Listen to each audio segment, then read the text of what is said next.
হয় আজি ৪৪ নং গড়েশ্বৰ বিধানসভা সমষ্টিৰ আমাৰ এনডিএৰ প্ৰাৰ্থী বিক্ৰম কুমাৰ দাসৰ বাবে তেখেতক জিকাই নিয়াৰ কাৰণে আমি এটা কাৰ্যালয় লৈছোঁ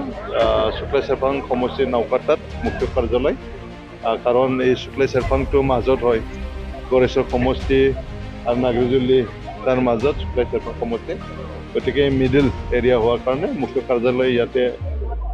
পাতা হৈছে আৰু এটোকে শুভ উদ্বোধন কৰিলোঁ আৰু এইবাৰ আমি আমাৰ এনডিএৰ প্ৰাৰ্থী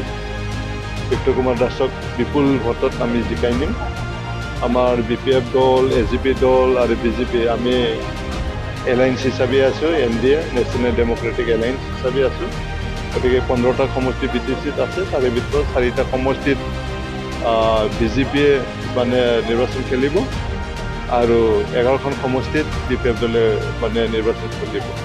গতিকে 4খন যিটো সমষ্টিৰ ভিতৰত আমাৰ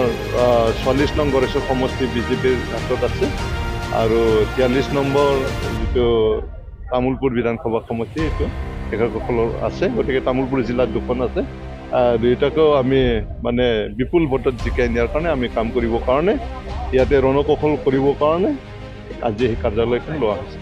বিটিচিৰ এগৰাকী প্ৰাক্তন পাৰিষদ ৰবীন্দ্ৰ বলা বিশ্বাসে নিৰ্দলীয়ভাৱে প্ৰতিদ্বন্দ্বিতা কৰিছে তেওঁ কিবা প্ৰভাৱ পেলাব নেকি প্ৰভাৱ নপৰে এই ইউ পি পি এলৰ ভোট কাটিব তেখেত ইউ পি পি এল আছিলে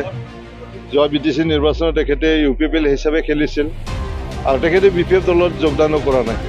সেইদিনা কোনোবাই এজন ব্যক্তিৰ লগত যোগদান কৰিছে কিন্তু বি পি এফৰ মালাও আমি দিয়া নাই গতিকে তেখেতে বি পি এফৰ ভোট কোনো মানে খেতি কৰিব নোৱাৰে বিজেপিৰ ভোট খেতি কৰিব নোৱাৰে তেখেতে খেতি কৰিব ইউ পি পি এলৰ ভোট